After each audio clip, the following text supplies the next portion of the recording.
भरपूर साऱ्या विद्यार्थ्यांच्या मनामध्ये एक प्रश्न पडलेला आहे, आम्ही नेमकं BSc ॲग्री करू की ॲग्री बिझनेस मॅनेजमेंट करू? तर मित्रांनो, दोन्हीमध्ये कुठेही नंबर लागला तर बिंदास करा, कारण BSc ॲग्री थोडंसं टेक्निकली आणि जास्त डीपमध्ये जातं, परंतु ते जर तुम्ही ॲग्री मॅनेजमेंटमध्ये गेलात तर तुम्हाला एक बिझनेस करण्यासाठी स्कोप असतो, किंवा तुम्ही MBA सारखे पुढचे भविष्यातले प्रोग्राम त्यामध्ये ॲडिशन केले तर डेफिनेटली तुमची जे खूप जास्त छान अशी ग्रोथ होऊ शकते.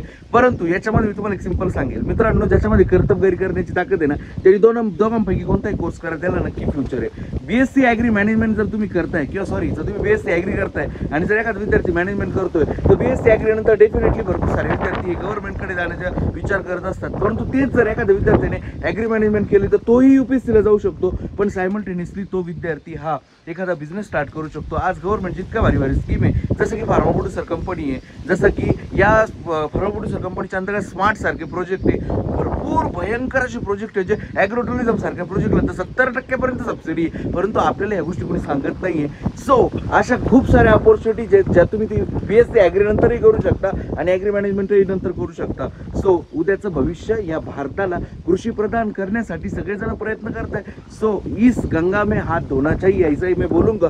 आणि जर तुम्हाला याबद्दल अजून डिटेल माहिती हवी असेल तर यार कमेंटमध्ये कमेंट करा. फक्त तुम्हाला कशाबद्दल माहिती पाहिजे त्याच्यावरती व्हिडिओ बनवेल. आणि हो, जर पर्सनल काउन्सिलिंग हवी असेल तर प्लीज आम्हाला कॉल करा आणि तुमची काउन्सिलिंग बुक करा.